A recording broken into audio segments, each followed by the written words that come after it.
Je vous avais dit l'an dernier qu'on se positionnait vers la recherche et donc quand on se positionne, il va falloir mettre donc les moyens.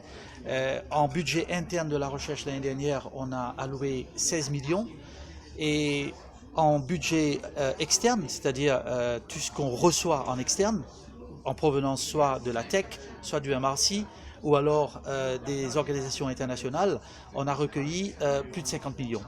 Donc 54 millions pour être précis, donc ce qui démontre bien que cette ouverture vers la recherche a entraîné donc des financements, mais ces financements n'auraient pas été possibles si le gouvernement lui-même n'avait pas octroyé des financements donc pour la recherche. Donc l'Université de Maurice se positionnant pour la recherche, évidemment c'est taillé donc la part du lion dans ce financement, ce qui était donc expected comme on dit, et nous en sommes très fiers puisque notre budget passe, si vous voulez, d'un seul coup à peu près 70 millions pour le financement de la recherche à l'Université de Maurice, comparé avec les 22 millions qu'on avait dans les années précédentes.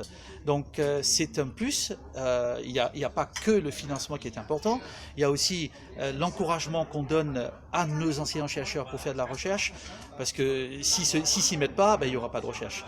Et donc il y a moult donc, mesures qui ont été mises en place pour développer la recherche et c'est comme ça qu'on entend donc travailler dans les années qui viennent. On a maintenu notre financement en interne cette année-ci, 2018-2019, et on espère en recueillir davantage en externe. Quand on avait lancé l'année dernière nos Poles of Research Excellence, on avait identifié à peu près 12 donc Poles of Research Excellence dans différents domaines. Durant l'année 2017-2018, on pousse vers un rassemblement de ces pôles de manière à arriver avec 5 pôles phares pour l'Université de Maurice. Alors nous avons un pôle santé et ce pôle santé a déjà été mis en place, financé par le Mauritius Research Council. On a un deuxième pôle agriculture et tout ce qui touche donc aux ressources marines, études océaniques, ressources marines. Un troisième pôle énergie, énergie renouvelable, sustainable energies. Un quatrième pôle, tout ce qui est digital technologies, computation, artificial intelligence, robotics, ça c'est un quatrième pôle de l'université.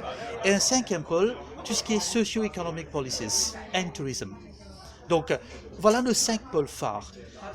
Mais ce qui est important, c'est que ces pôles-là n'ont pas été développés juste pour dire nous allons accompagner, parce que vous avez compris, ce sont les pôles aussi de développement du pays.